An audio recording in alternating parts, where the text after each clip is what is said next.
Halo guys, selamat datang lagi di Infoblitz, channel yang membagikan informasi dan kisah-kisah unik yang ada di sekitar kita. Pada video kali ini aku ingin membagikan sebuah cerita misteri yang terjadi di tahun 2006. Kisah ini mengenai perjalanan melintasi ruang dan waktu atau time travel. Seperti yang kita ketahui, time travel adalah perjalanan melintasi ruang dan waktu yang sering kita dengar dan kita temui pada tema film modern. Ada ratusan judul film yang berkaitan dengan perjalanan melintasi ruang dan waktu. Namun, apakah hal itu benar-benar ada di dunia nyata atau itu hanya khayalan dan kisah fiksi semata? Oke, sebelum lanjut ke cerita, tetap dukung channel ini untuk mengupload video-video yang menarik dengan klik tombol subscribe dan tombol lonceng sehingga kalian mendapatkan notifikasi untuk video-video berikutnya. Oke, kita langsung saja ke cerita.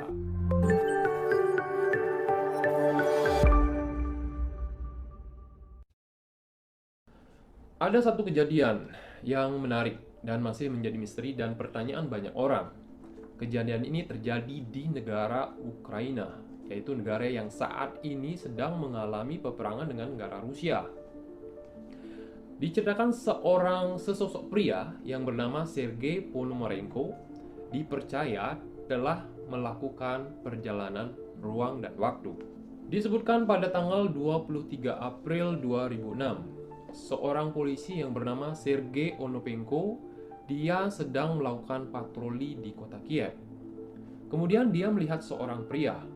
Pria itu terlihat kebingungan dan terlihat mencari-cari sesuatu di sekitarnya.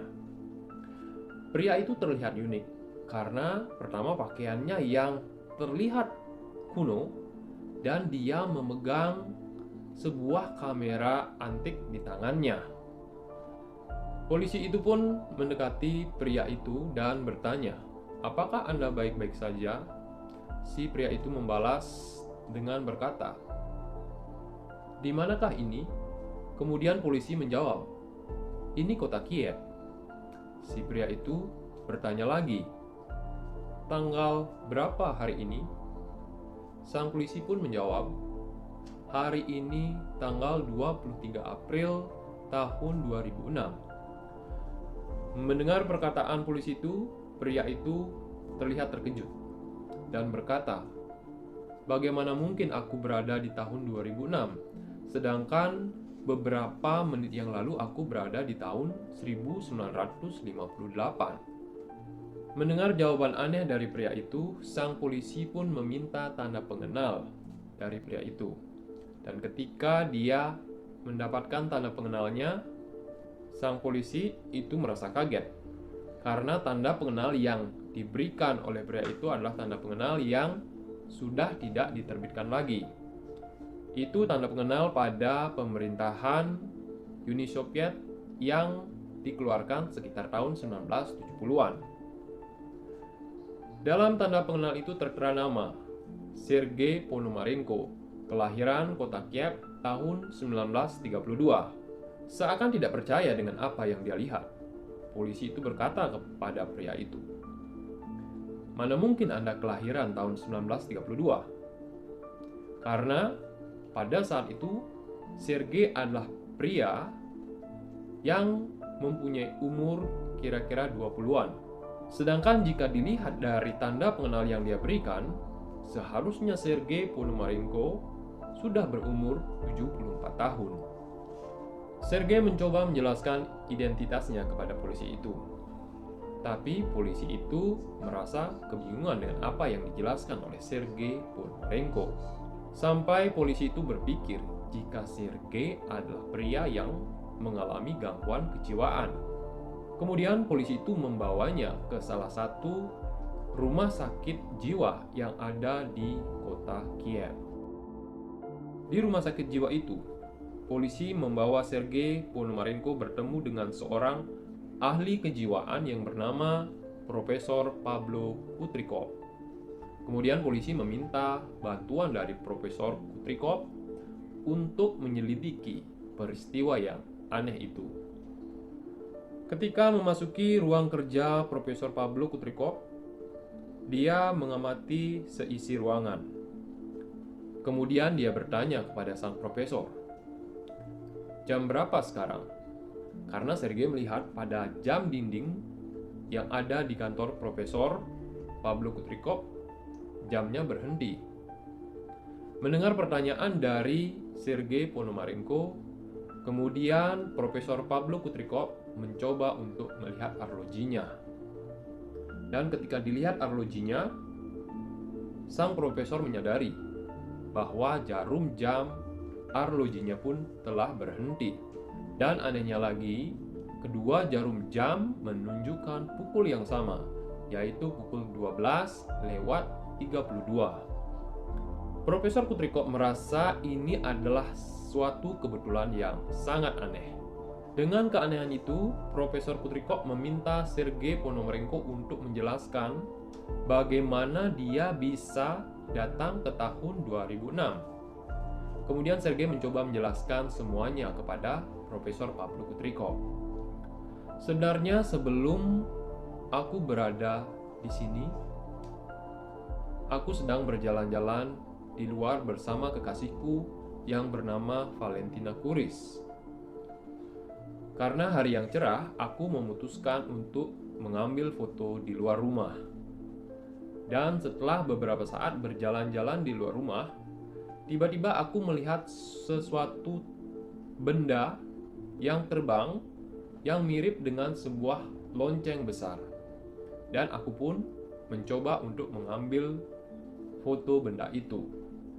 Dan seketika aku merasa aneh karena suasana di sekitarku kelihatan berbeda dan tiba-tiba aku tidak mengenali di mana aku berada.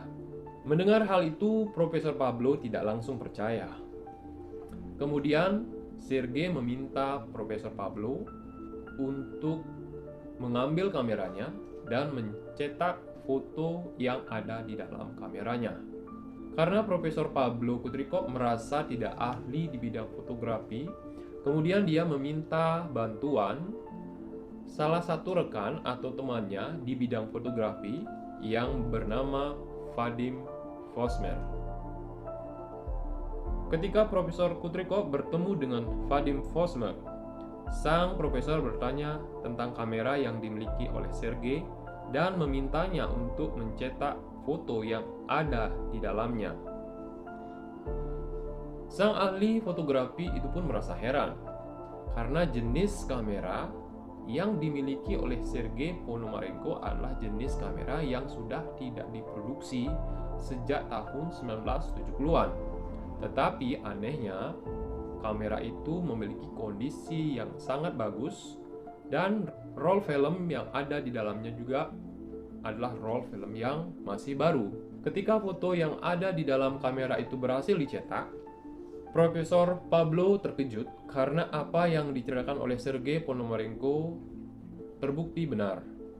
Di dalam kamera itu terdapat foto-foto yang dia ceritakan sebelumnya. Salah satu foto itu adalah foto benda terbang yang disebutkan oleh Sergei Ponomarenko. Kemudian ada foto dia bersama kekasihnya yang bernama Valentina Kuris. Kemudian diceritakan lagi pada tanggal 25 April 2006. Jadi setelah 2 hari sejak ditemukannya Sergei Ponomarenko, dia dirawat di dalam sebuah ruang perawatan di rumah sakit yang ada di kota Kiev itu. Tapi tiba-tiba pada tanggal 25 April itu, Sergei Ponomarenko menghilang tanpa jejak.